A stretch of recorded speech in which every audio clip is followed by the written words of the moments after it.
Hello mga kalindog! This is Roha Brainer, ang inyong alindog. Lipstick lang ang katapat. For today video is we're going to cook or we're going to make or cooking the spargel or sparagine with rice or risotto with asparagus.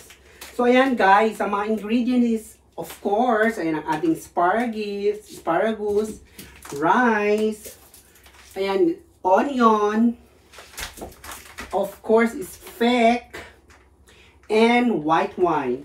At kailangan din natin ng konting white cream para sa ating onion. So ayan guys ha, we're going to cook today our risotto kung asparagus. But before that, please don't forget to subscribe and tap the notification bell so you are always notified with my new videos. So ayan guys, let's start. Let's sing a song full of hope, full of pain. Why don't you sing along, my friend, for it's our last refrain. Forever young, ever strong, ever brave. Memories like this never end. No, they don't fade. Dog, let's wash first ang ating asparagus or spargel. Ayan. So, kailangan hugasan muna natin siya mga kalindog para ayan, clean. And then that, kailangan i-chop-chop natin siya ng small. Kaya mga kalindog, lagay natin siya dito. I'll show you. So, ayan. And of course, ay mga kalindog, meron tayong nakuhang for night sa aking pinamimiling store dahil I got always the points. So, start na natin to mga kalindog. Itong spargel, paano natin i-chop-chop. So, ayan guys, pakita ko sa inyo, wait. So, kailangan yan, kita ninyo, right? Ayan, chop-chop natin para you can see. So, kailangan kasi ganyan mga kalindog. So, kunin natin itong, so, ayan mga kalindog, this is my favorite. Oh my God, mga kalindog. So, kinukuha ko, I get first this, this from the top, ayan, kasi this is really yummy. Ayan mga kalindog. At madali siya kasing maluto. So ayan, so let's start now to do here.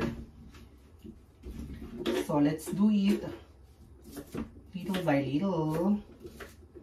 Ayan ako. This is very healthy mga kalindog ha. Remember. Ayan, kapag medyo matigas na, let it guys, dahil this is ayan, o diba? Ganyan lang guys ha.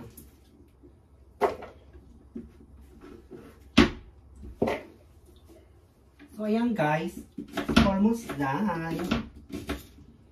So, ayan o, na-chop-chop na natin ang ating asparagus na ganyan lang siya kaliliit. So,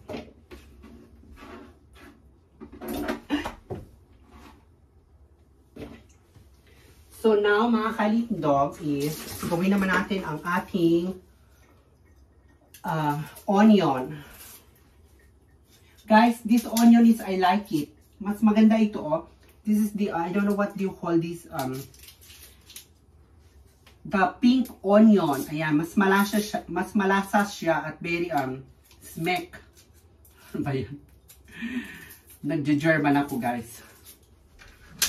So ayan guys ha. Guys, let's chop na the onion.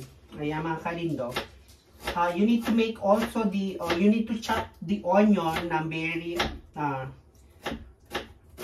tiny guys ha. Yung manipis. Ayan. Diba? We need 3. So, one half sa rice, 1 half sa spargel. So, pakita ko sa inyo mga kalindog, paano siya lutuin. How to cook this. Oh my God, mga kalindog, this is really yummy. Believe me. and healthy. Ayan.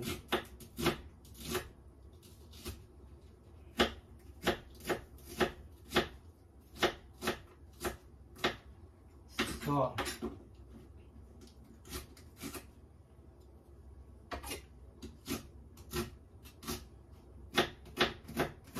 at of course, pag nagluluto, ayan, ganyan dapat. Pose. O, diba? Body on camera. Ayan, wait, guys. Nahulog ang ating onion is spoiling. So, it's dangerous for my dog. So, ayan. Like what I said, ayan, body in camera. O, diba? Pose lang. So, ayan guys, ganyan lang, diba?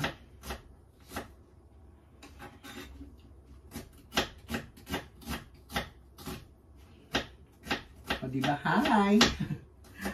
At be careful while you're chopping the onion. It might be cut your hands. So, ayan guys, this is now the onion.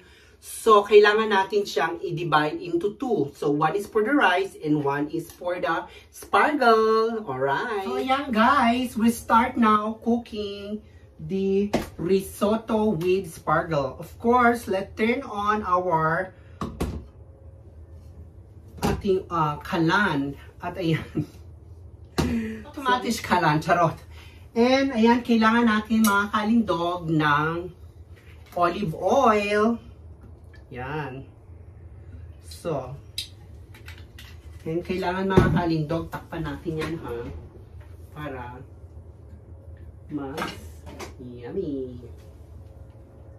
Ano ba yung malaki? This is the big one. So, this is the same. So, ayan mga kalindog, let's cook first the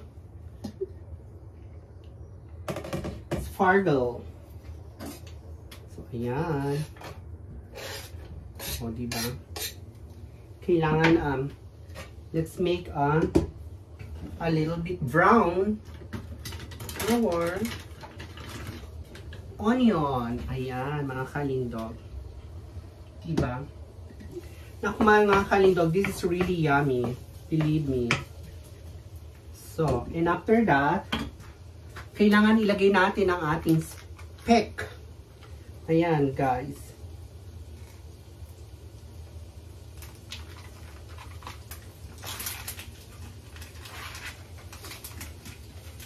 So, ayan, pakita ko sa inyo, guys, ang ating bacon chopped to dice, mga guys, ha? At ayan ang ating chinap na spargle. Oh my God, mga kalindog. This is very healthy. Ayan. Because, ayan, ang ating panahon today ng spargle. Spargle time. At ito yung rice, guys. 500 grams of rice ang kailangan natin. At kailangan din natin ng, ayan, white wine, ha? Don't forget. So, ayan, guys, merong brown na siya. We need to put na the speck. Ayan, ganyan lang mga kalindog ang pagluto. So, ayan, I smell very, so, ano na, so yummy. Smell mga kalindog. At ayan mga kalindog, i-toast lang natin ng konti. So, let us toast the bacon. And then, ayan, it's time na ng spargle. So, ayan. So, ayan, halu-haluin lang. Let us mix only. And, now, let's wait. And let's close it again. At ayan, while we're waiting, mga kalindog, ayan, hugasan natin ang ating rice. Let us rinse our rice. So guys, ang rice, what I use is of course yung milk rice. Ayan, para masarap siya. Ayan, ganyan mga kalindog. Diba? At pwede nyo rin siyang dagdagan ng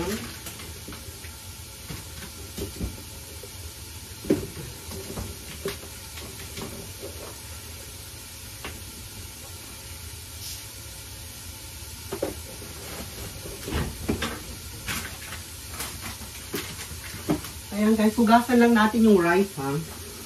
Ilagyan ko siya ng konting biryani rice. Para masarap siya. So, hugasan nyo na lang siya ng bonggang-bongga only one time. Hindi ba? Ayan mga kalindog. Ganyan lang. So,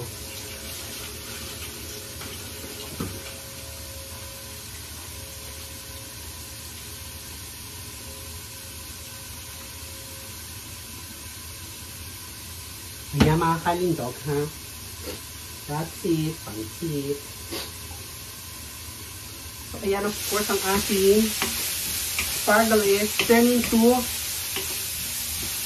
mint green ang color. Ayan mga kalindog. So, it means pwede na yan. I-set aside lang natin siya after this, no? Kasi kailangan i-roasted natin siya ng konti. Ayan, di ba? So, ayan, no? At dito natin siya i-set aside. Ayan, mga kalindog, di ba? Para bonggang-bongga ang ating niluluto.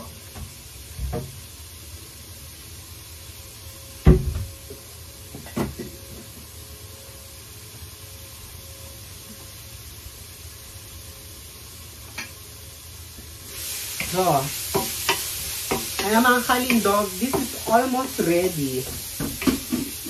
Ha? Almost ready. So, ilagay na natin siya sa bowl.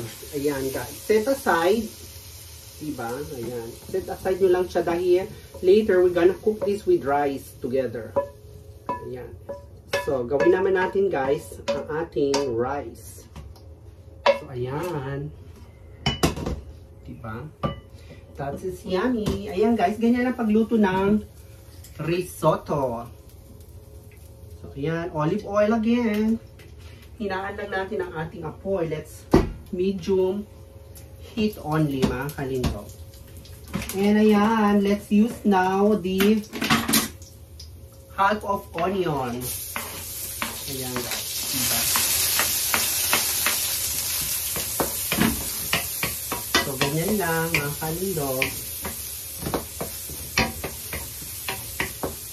Ayan, pag medyo brown na siya,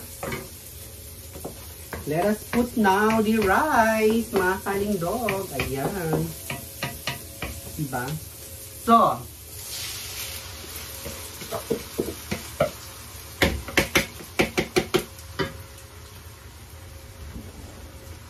yan guys, yung rice. Sailin ninyo yung rice because rice is expensive. Charot. So, ganyan lang mga kalindog.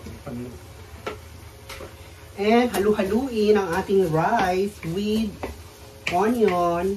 Ayan mga kalindog. Oh my God. I forgot pala mga kalindog. Kailangan natin ng water with chicken broth. Ayan mga kalindog. I forgot ha. Chicken broth guys or vegetable broth. Ayan mga kalindog. Itong gamit ko vegetable broth is better. So, diba? So, ayan.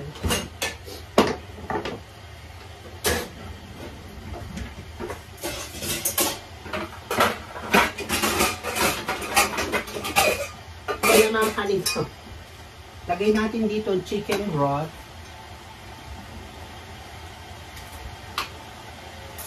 We need only 2 teaspoon. Ayan mga kalindog. Only 2 teaspoon ha.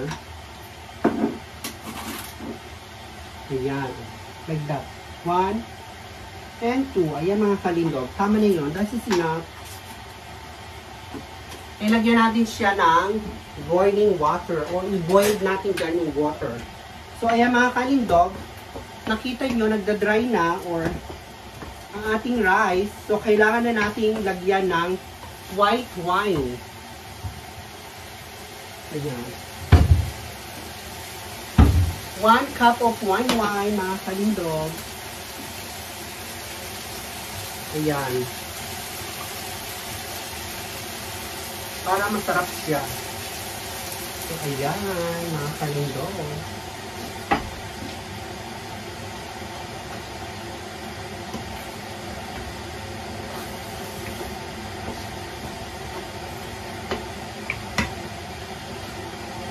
Kailangan only medium heat, ha? Medium heat, mga kalindog. Ayan, let's wait again. So, ayan, mga kalindog. Inabsorb na ng rice, or the rice absorb already the white wine. So, we need to put now our spargel together with rice. Ayan. Ganyan lang, mga kalindog, ha? Ayan. So, let us mix again. But ayan guys, the heat is only medium, ha? Medium heat. Para hindi siya nasusunog. So, ayan mga kalindog, right?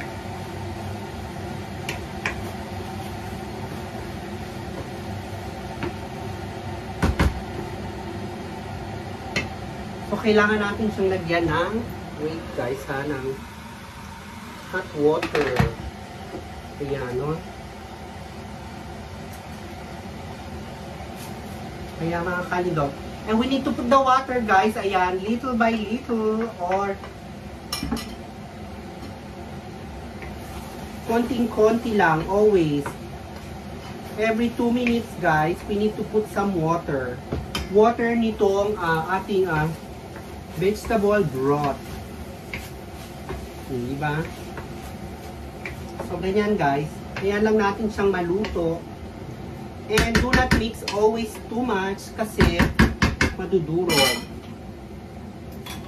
So ayan, ipasok na natin ang ating white wine sa ref. Hugasan nyo muna guys kasi bagong bili ko ito. So you don't know who touch there sa ating tindahan. So, ayan guys, tulad yan, nag-absorb na yung kanyang, na-absorb niya na rin yung water ng spargel. So, kailangan na natin ilagyan ng tubig ang ating. So, ayan guys, ito, dadahan-dahanin lang natin. So, ganyan guys ha, I will show you yan. Ang paglagay ng tubig guys, ganyan lang, Ayan, hanggang sa maluto siya. Ayan guys, ganyan lang ang ating risotto. So ayan, nakita nyo. So, kailangan lang nasa medium heat. Ayan, ganyan lang guys ha.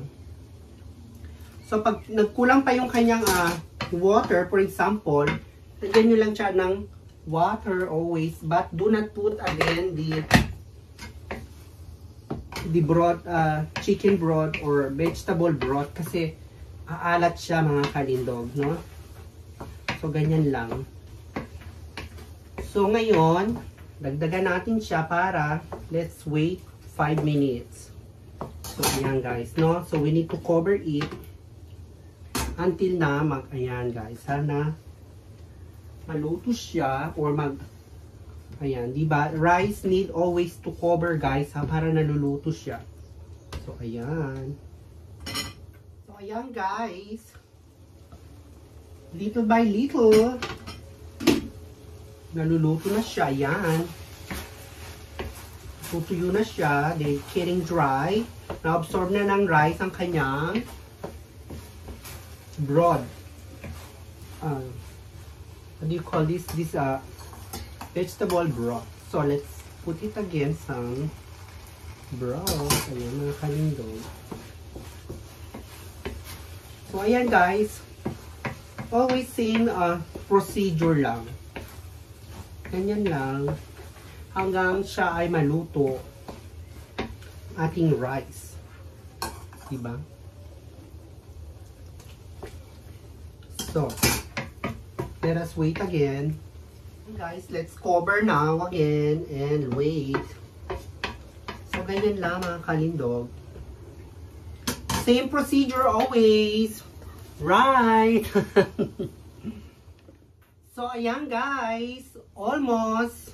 Nakita na natin. You see guys, the rice is getting thick. Or almost, ayan, cook na. So, now mga kalindog, we need to put na the, ayan, the cream or the condensed. So, para maging very, ano siya, thicker. Yan, maging, ano ba pinagsasabi ko guys. Para maging, ano ba tawag doon? Yeah, thick ang ating rice. So, ayan. So, ayan mga kalindog, nakikita nyo na, diba? Ayan. So, almost done. And now, we need to put here, ayan, lagay na natin yung mga anik-anik dyan, mga kalindog. Kagaya ng Parmesan cheese. Ayan, we need the Parmesan cheese, mga kalindog. Of course, lagyan natin siya ng maraming Parmesan cheese para yummy. So, ayan, mga kalindog. Or kung gusto nyo rin naman ng cheese, you can put some cheese. It depends to your taste, mga kalindog. Ako, I put this Parmesan cheese para mas malasa. Because Parmesan cheese is more tasty. Ayan, you can put also, mga kalindog, this kind of cheese. Ayan, if you want.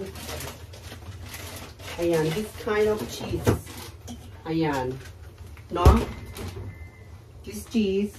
And you need to put some. Ayan mga kalindog, oh. Almost done. Ayan. So, taste natin mga kalindog kung it's okay na, the salty and the rice is almost done. Ayan guys. Almost. So, we need to put only lightly. So, dahan-dahanin na natin siya. And when cooked, guys, pag na-cook na siya is, lagyan natin siya ng butter para more better. More yummy. At lagyan natin siya ng oregano, mga kalindog. Oregano make also, taste also good. Ayan. Ako gusto ko siya kasi nilagyan ng oregano talaga, mga kalindog. Para yung lasa niya is perfect. So, ayan. And lagyan natin siya ng cheese. Ayan. This cheese, guys, ha? Remember. Ayan. Para maging... So, ayan. There we go, mga kalindog. Our risotto is almost done. I will show you. Ayan, guys. Risotto is done. Ayan, and yummy. So, now, guys, we need to put now the butter. Ayan, butter. Ayan, our butter para it's more na malasa. More taste. That is the finale, guys, ha? The butter. You need to put the butter. So, ayan, we need to turn off now the kalan or add our herd. Diba? German. Charot. So, ayan, guys. This is almost done. So, later on, I will show you. So, hindi natin naubos ang ating chicken broth. Or, I mean, vegetable broth. But, anyway, it's okay. This is already done. Ayan, di ba? So, ayan mga kalindog. Yummy na siya. This is good for 4 person, mga kalindog, ha? I cook too much because I got wrong. You know me, when I'm cooking, always too much. But anyway, ayan. Yummy. Let us wait only for 30 minutes. This guys, ha, let's pause it. Ayan. So, mga kalindog, did you see? Yummy, right? So, ayan mga kalindog, ready na ang ating risotto with asparagus. O, diba? Yummy. So, guys, let's eat na and let's taste. So, ayan mga kalindog, try natin. Oh my God! mga kalindog. It's really so yummy. So, ayan mga kalindog ha. I need to eat first and enjoy my lunch. So, ayan, don't forget to smile and don't skip the video or the ads, mga kalindog. So, guys, thank you for watching. Thank you. Till next video. Bye, mga kalindog. Bye. Yum.